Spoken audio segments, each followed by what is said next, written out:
I just finished my first round in the Rilton Cup 2025. This is my favorite tournament of the year.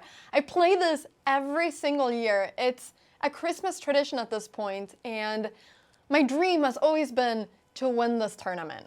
I'm playing in the under 2200 section, the Rilton Cup, which is a tournament held yearly in Stockholm, Sweden, the city where I live in.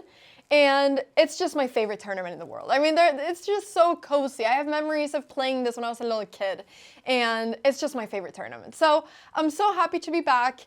I was really nervous before today's game because I hadn't played a classical chess game in 8 months, which is, I think, the longest I've ever been without playing a classical game of chess. So I really was afraid that I had forgotten how to play chess. I had no idea how I was gonna feel, how I was gonna play. I didn't know anything, but I just knew that I wanted to play the best I could. So, like I said, my goal is to win this tournament. Of course, I know it's a very difficult goal. Realistically, what I want to do is just play the best chess I can and see how far I can go. But for the next 9 days, I'm gonna be playing one round every single day, and I'm live streaming all my games on this channel. So if you want to see my mother, Grandmaster Pia Cramling, live commentating my games, then tune into the live streams, which are happening typically at 2:30 p.m. CET every day, but I'll also put a link in the description where you can see the schedule so that you know when you can tune in. All right, let me show you how the first round went. I was playing against Filip Isaksson, who is a 19-year-old, I was gonna say kid, but you're not a kid when you're 19, I'm 23, I don't know, a 19-year-old guy, rated 1800 from Sweden, and you know, he's won like some Stockholm championships in his age group and stuff, so I definitely did not want to underestimate him. And, well, we sat down before the game. The game took quite long before it started. It's always like that on round number 1. I was feeling my nerves. I was thinking, Anna, are you going to remember how to do this? And then we shook hands and the game started. So I had the white pieces and I started with the move d4, which is a move that I love, of course. It's the move I always do. He went d5, I went c4, and we were pretty much blitzing out these moves really quickly. This was a queen's gambit decline, but I did the exchange variation, so I basically exchanged my c-pawn for the d-pawn, with the idea being of really quickly bringing out this bishop, and now black cannot really take the c4 pawn. So I actually was really happy because this exact position I have in my course. I did a chess course together with my mom, and we actually went through, you know, these lines in that course, so I knew pretty well this opening, which I was very happy about.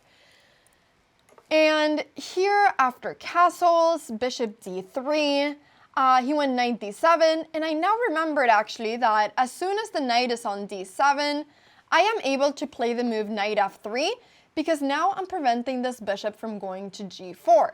So now this bishop can't go there, and that is very important. I don't really want to allow this bishop to go there if the bishop is pinning my knight. So he went h6, and I now decided to play bishop f4, which is the idea that is in my course. I'll go ahead and link it, you know, in the description, because this is, I think, just fantastic, because I wouldn't have played this if I didn't know it from that. So the point is now that this pawn is a little bit undefended. I mean, it's defended by this knight, but if the knight moves, for instance, if the knight goes to h5 to further attack my bishop, I am able to take this pawn, which is amazing. It's a free pawn. So he needs to spend a tempo defending this pawn, and as soon as he does that, I play the move h3, and now my bishop will forever stay in this diagonal, as you can see. This knight, even if it goes here, it doesn't matter. My bishop will always be able to stay in this diagonal. And that in itself is a bit of a win, because now it's not a big advantage in any way, but now black has some issues. The bishop can't really get to d6. My bishop, which is actually technically my bad piece because all of these pawns are in dark squares, it's actually a fantastic piece right now because it's dominating the position. So I now have two very strong bishops. So when I saw this position, I was playing very fast. I was happy. I knew that Anna Cramling is not losing this game in 15 moves. I am not losing the game in the opening. This is a very good opening for me. I was very happy here. And I also really know it by heart because I've played this for so many years. So yeah, maybe not this exact move order, but very similar ideas I've played for many years. So he played the move rook e8, and now I castled. And the idea of rook e8 is to get the knight to f8. And now I spent a little bit of time thinking because I wanted to play the move rook b1. That was the move that I really wanted to play. With the idea being going b4 and then starting what is called a minority attack on this side of the board, where I'm trying to use my two pawns to make these three pawns weaker. So I really wanted to do that. But I maybe started seeing some ghosts. I thought of rook b1. I got a bit afraid that after bishop d6, if I did the move bishop e5, which was the move that I was really excited to play, I was a bit scared that he would have this move knight g6 and that I was then forced to get rid of this bishop. This looks a bit strange. There's nothing wrong with this, but I just didn't love this kind of position. I thought if takes and takes, maybe this bishop will get to f5, and I thought this bishop might become really good there. So I spent quite a lot of time thinking, and I decided to not go for this move because of that. So instead, I went queen c2. Now I'm fully preventing this knight from going to g6. Instead, he played knight e6, and now I went bishop e5. Now my bishop was in the place I wanted it to be. Because the point is that after he plays something like bishop d6, my bishop can be parked there like a car in a parking slot because nobody can get rid of this because he never wants to take this bishop. If he takes this bishop, I will take back, I don't know what exactly is going to happen. Let's say I make another move. Let's say I do something like this. If he ever takes here, well, my idea was then to just simply take with the knight, and now my knight will just be incredible over here. So, and he can't really get rid of it in a very long time. So, anyways, that was my idea. I was really excited about that. He went knight e6, and after bishop e5, instead of going here and going for this plan of exchanging the bishops, he did this move knight g5. And now I thought, okay, there's only one move I can do, which is to take. I shouldn't spend so long, taking or not. I spent 6 minutes. I should just have taken it. But anyways, because now the point is that I knew I'm going to attack this king. I was going for the king from here. Why was I going for the king? Because look how open the king is now. So the king now has quite a lot of issues because if, I am able to find a path to get my queen over here, it's going to be quite difficult for black to defend. There's now a big opening in front of the king. If black had the pawn on g6, this would be very different because it would be blocking my bishop. But because the pawn is on g5, now the bishop is really strong in this diagonal. So here I was very happy. I was big smiles right now. Maybe not on the board, but I was very happy. And I thought, okay, what do I do now? So my intuition here instantly said, Anna, the best move is to go f4. This is the move you want to do. And I couldn't really explain why I thought this was the best move, but I was sure this has to be the best move. But then I started overthinking and I went, okay, he can go g4, and I thought maybe I can go queen f2 to go queen over here. But then I started getting a bit worried. I thought queen h4, and I wasn't really sure if I was giving up everything and if there was nothing. I wasn't really sure if I was really threatening anything because I thought now that if takes, for instance, I don't know, I got a bit worried about taking. I thought my king might get a little bit weak. But even after something like this, I wasn't really sure if I was threatening anything because I realized that if takes and takes, the king escapes. The king is not getting checkmated. So I wasn't really exactly sure what I was doing or what I was threatening.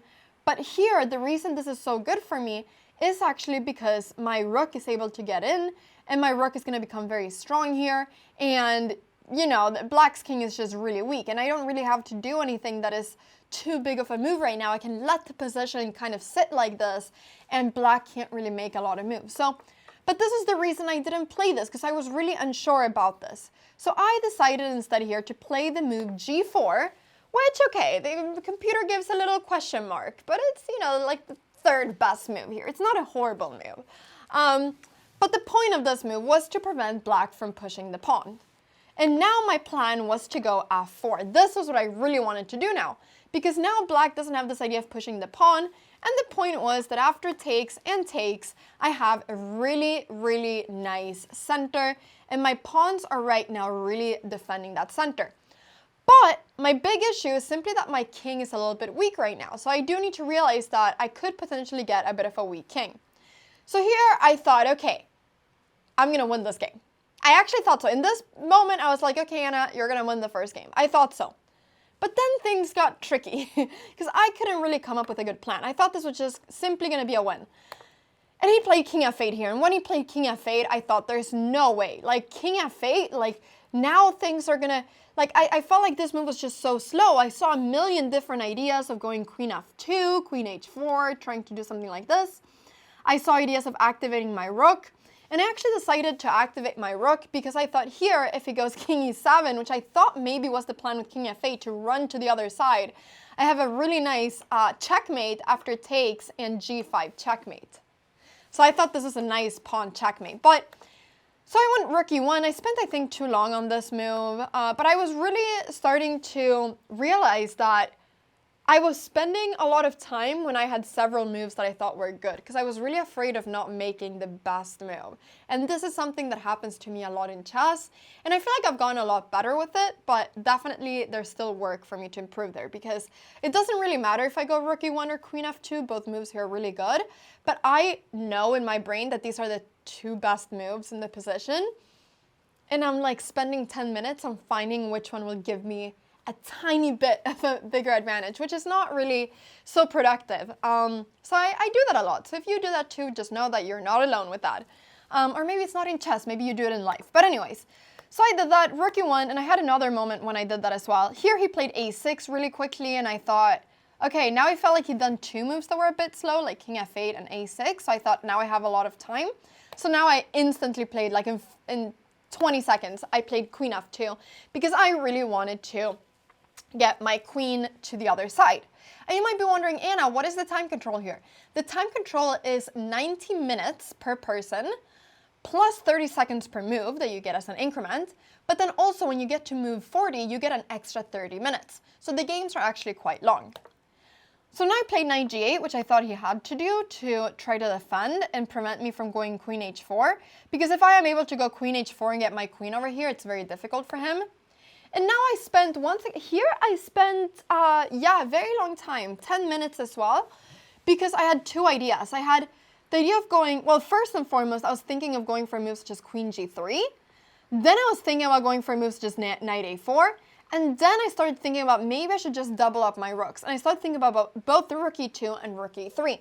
And I spent a lot of time like trying to figure out if rook e3 was better or if rook e2 was better.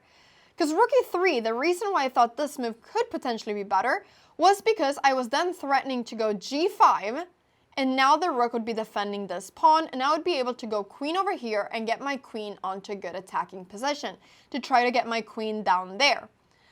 However, the issue I saw with rook e3 was that I thought if I do this move rook e3, I was a bit worried that after knight h6, he could potentially sacrifice on g4 with the bishop, and then take back with the knight and threaten both my queen and rook, and I wasn't sure if I wanted to allow this. And I was also a bit worried that in certain moments there would be ideas of going c5 and opening up this dark diagonal when my rook is in front of the queen. I don't know. Just intuition-wise, rook e2 seemed better to me. So he took here on e5. This was honestly a move that I had missed. If he doesn't, my plan is just to go rook e1. And then I am basically threatening to go bishop takes d6 check and then checkmating. But yeah, it doesn't work. I took with the f pawn quite quickly because I really want to have this open file. And now he went bishop e6. And here I think I made a move that wasn't so good. Here actually probably I should go rook e3 because now without the dark squared bishops the position has changed to try to activate my rook. But instead I went for this move bishop g6, which there wasn't nothing wrong with, even though my mom said she didn't like this move so much. But the point is just that actually my bishop is going to have to move back because I don't have enough attackers on this pawn. If my rook was on e3, this would be different because then my rook could go to f3. But from here, it can't. So he went knight h6. I went queen g3 because I really wanted to play the move g5. But now he played this good move, queen g5. My bishop is under attack, and I have to move the bishop. So now I started feeling like maybe I'm losing the hang of the position, you know? It felt like I was potentially maybe losing a little bit the hang of the position, and I wasn't so happy about that. But I thought, okay, everything is fine. As long as I don't let this knight come in here somehow or anything like this, it should be fine, because this knight is just so bad for him. So he played the move king e7, which is a bit similar to what I thought he was going to do before. I thought he was going to move the king around. And also in this moment, something very interesting happened because we both had 20 minutes left on the clock, but he left and he came back like after 5-6 minutes. You know, he probably went to the bathroom or something, but I felt bad for him because his time was really ticking.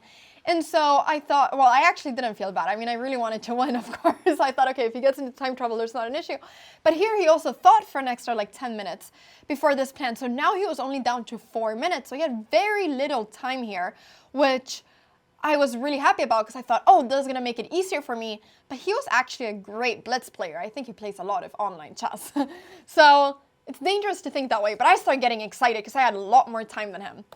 So I went for the move rook f4. My idea was simply to go h4, and I need to go rook f4 to defend this pawn.